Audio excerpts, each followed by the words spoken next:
Buenos días a todos. Antes de empezar, daros las gracias por vuestra asistencia y bienvenidos a este webinar en el que hablaremos del concurso de normas y de delitos. Mi nombre es Ana Recarey, soy abogada y miembro del Departamento de Documentación del grupo Iberley Colex. En esta ocasión tengo el placer de encontrarme acompañada de Iria Pérez, también abogada y miembro del Departamento de Documentación del grupo, y compañera junto con la que, bajo la coordinación de Carlos David Delgado Sancho, hemos desarrollado el paso a paso relativo al tema que hoy nos ocupa, sobre concurso de normas y de delitos, y respecto del que vamos a daros unas pequeñas pinceladas. Para ello, hemos dividido esta presentación en 7 bloques, en los que explicaremos brevemente las diferencias entre concurso de normas y de delitos, y los distintos tipos de concurso, real, ideal y medial,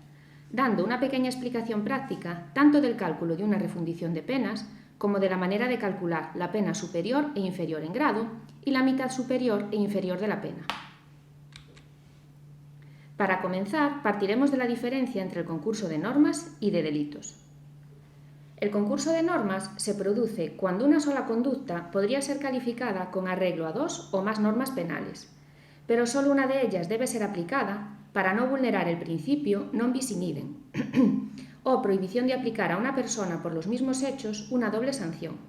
Es decir, un mismo hecho puede ser calificado en 2 o más preceptos penales, pero para evitar el quebranto del principio non bis in idem, solo uno de ellos resulta de aplicación.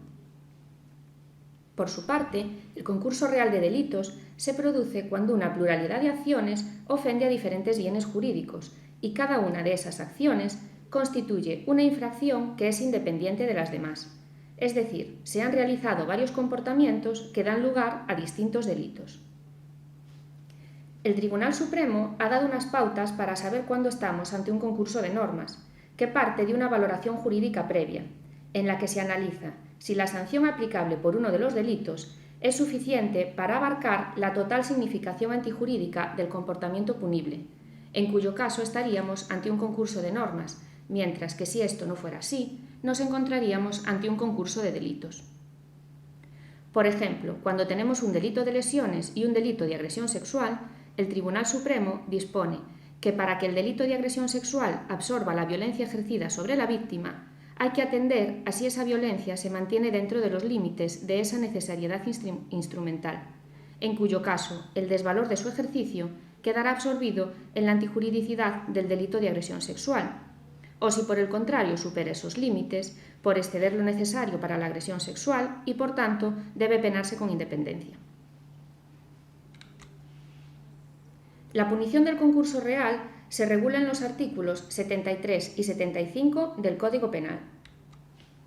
El artículo 73 establece que al responsable de 2 o más delitos o faltas se le impondrán todas las penas correspondientes a las diversas infracciones para su cumplimiento simultáneo, si fuera posible, por la naturaleza y efectos de las mismas. La idea principal es que al existir en el concurso real una pluralidad de acciones que ofenden a diferentes bienes jurídicos, también existirán una pluralidad de delitos y una pluralidad de penas que se cumplirán de una manera simultánea siempre y cuando esto sea posible.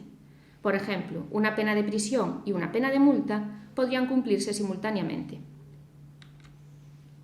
Por su parte, el artículo 75 del Código Penal dispone que cuando todas o alguna de las penas correspondientes a las diversas infracciones no puedan ser cumplidas simultáneamente por el condenado, se seguirá el orden de su respectiva gravedad para su cumplimiento sucesivo cuanto sea posible.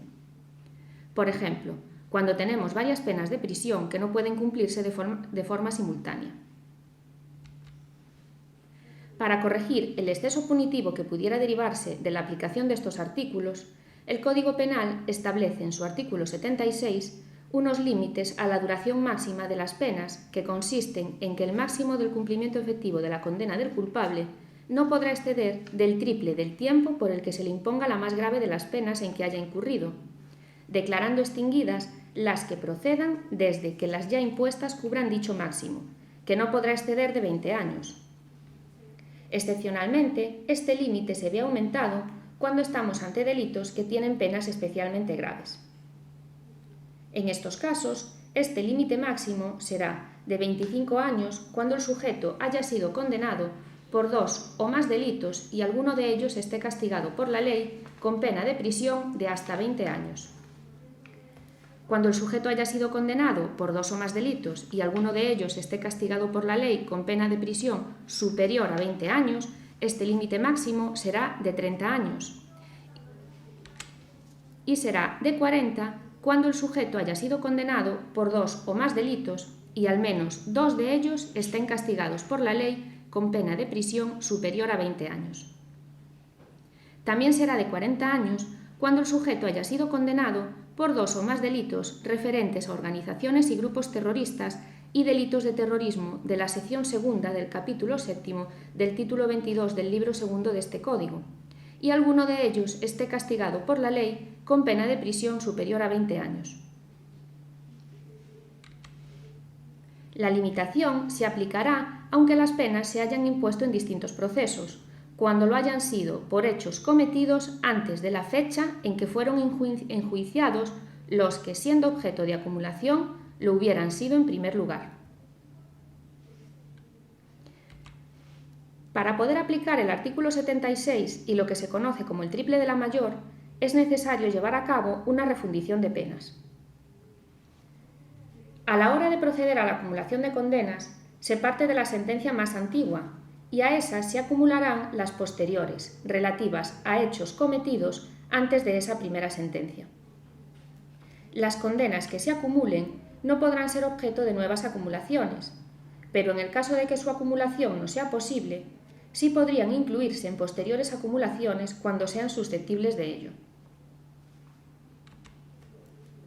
Para facilitar la comprensión, vamos a partir de un ejemplo, suponiendo que el penado tenga 6 condenas por delitos cometidos entre el año 2005 y el 2010. En el cuadro figura la fecha de la sentencia de cada supuesto, junto con la fecha en la que se cometieron los hechos y la pena que se impuso,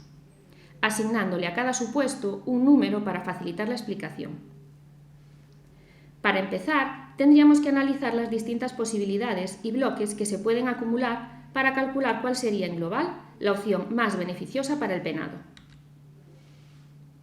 Al partir de la sentencia más antigua, que en este caso es la de 1 de enero del 2010, y sumar las penas de las sentencias que condenan hechos cometidos con anterioridad a esta primera sentencia que nos sirve de base, vemos que antes de enero del 2010 se cometieron los hechos del supuesto 3, en julio del 2009, del supuesto 4, en marzo del 2008,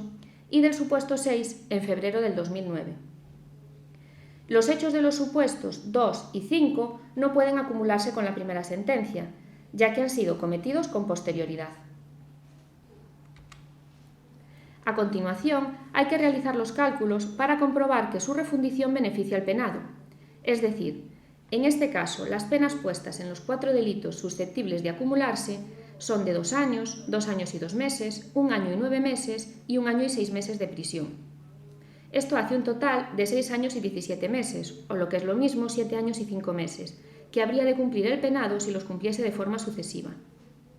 Si calculamos cómo quedaría la refundición aplicando el triple de la mayor, estaríamos ante una pena de 6 años y 6 meses, lo que beneficia al penado. Por otro lado, habría que mirar la posibilidad de acumular otros bloques, por ejemplo, las penas numeradas como 2 y 5. En este segundo bloque, la sentencia inicial sería la de 10 de mayo del 2011 y se podría acumular con la número 5, ya que los hechos de esta última se cometieron en diciembre del 2010. Pero si analizamos el beneficio para el penado, vemos que el triple de la mayor sería 9 años y 12 meses, 10 años, mientras que el cumplimiento sucesivo de las penas serían 3 años y 13 meses, o lo que es lo mismo, 4 años y 1 mes, por lo que no procedería a realizar la refundición de este segundo bloque. No podemos olvidar que habría que analizar la opción de que otras posibles combinaciones de bloques beneficiasen más al penado,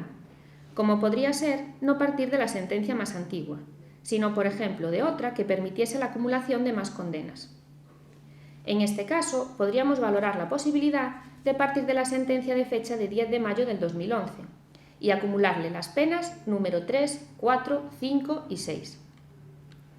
En este caso en concreto, no saldría más beneficioso, ya que el triple de la mayor serían 9 años y 12 meses, o lo que es lo mismo 10 años, lo que supone una pena mayor que el cumplimiento sucesivo. Por tanto, en nuestro ejemplo práctico, nos tenemos que quedar con la primera opción, pero siempre hay que calcular todas las opciones posibles para comprobar cuál sería la más beneficiosa. Con esto cerramos este bloque y paso a darle la palabra a mi compañera Iria, que comenzará su exposición respondiendo a cuestiones tan importantes como qué son los concursos ideales, mediales o instrumentales de delitos. Muchas gracias, Ana, por tu exposición. Antes de entrar de lleno en la segunda parte del presente webinar, me presento. Soy Iria Pérez Golpe, abogada integrante del Departamento de Documentación del Grupo Iberley Colex, y tras la explicación de mi compañera sobre la diferencia entre el concurso de normas y de delitos, la punición de concurso real y la refundición de penas, debemos afrontar la explicación de en qué consiste un concurso ideal y un concurso medial o instrumental de delitos. Además, responderemos a cuestiones tan relevantes como son el cálculo de la pena superior e inferior en grado, para luego finalizar explicando de una manera práctica cómo se calcula la mitad superior e inferior de la pena. Para analizar el concurso ideal y el concurso medial o instrumental de delitos, debemos aclarar que, según los artículos 75 y 76 del Código Penal, cuando todas o algunas de las penas correspondientes a las diversas infracciones no puedan ser cumplidas simultáneamente por el condenado, se seguirá el orden de su respectiva gravedad para su cumplimiento sucesivo, en cuanto sea posible. No obstante lo anterior, el máximo de cumplimiento efectivo de la condena del culpable no podrá exceder del triple del tiempo por el que se le imponga la más grave de las penas en que haya incurrido, declarando extinguidas las que procedan, desde que las ya impuestas cubran dicho máximo, que no podrá exceder de 20 años. De manera excepcional, este límite máximo será de 25 años cuando el sujeto haya sido condenado por 2 o más delitos y alguno de ellos esté castigado por la ley con pena de prisión de hasta 20 años. 30 años cuando el sujeto haya sido condenado por 2 o más delitos y alguno de ellos esté castigado por la ley con pena de prisión superior a 20 años. 40 años cuando el sujeto haya sido condenado por 2 o más delitos y al menos 2 de ellos estén castigados por la ley con pena de prisión superior a 20 años. 40 años cuando el sujeto haya sido condenado por 2 o más delitos referentes a organizaciones y grupos terroristas y delitos de terrorismo de la sección segunda del capítulo séptimo del título 22º del libro segundo del Código Penal y alguno de ellos esté castigado por la ley con pena de prisión superior a 20 años. Cuando el sujeto haya sido condenado por 2 o más delitos y al menos uno de ellos esté castigado por la ley con pena de prisión permanente revisable, se estará a lo dispuesto en los artículos 92 y 78 bis de la referida norma. Además, la limitación se aplicará aunque las penas hayan impuestos en distintos procesos, cuando lo hayan sido por hechos cometidos antes de la fecha en que fueron enjuiciados, los que, siendo objeto de acumulación, lo hubieran sido en primer lugar. Según el artículo 77 del Código Penal, lo establecido en los artículos 75 y 76 de la misma norma no es aplicable en el caso de que un solo hecho constituya 2 o más delitos, o cuando uno de ellos sea medio necesario para cometer el otro. En el primer caso, se aplicará en su mitad superior la pena prevista para la infracción más grave, sin que pueda exceder de la que represente la suma de las que correspondería aplicar si se penaran separadamente las infracciones. Cuando la pena así computada exceda de este límite, se sancionarán las infracciones por separado y en el segundo se impondrá una pena superior a la que habría correspondido en el caso concreto por la infracción más grave y que no podrá exceder de la suma de las penas concretas que hubieran sido impuestas separadamente por cada uno de los delitos. Dentro de estos límites, el juez o tribunal individualizará la pena de acuerdo a los criterios expresados en el artículo 66 del Código Penal. En todo caso, la pena impuesta no podrá exceder del límite de duración establecido con anterioridad.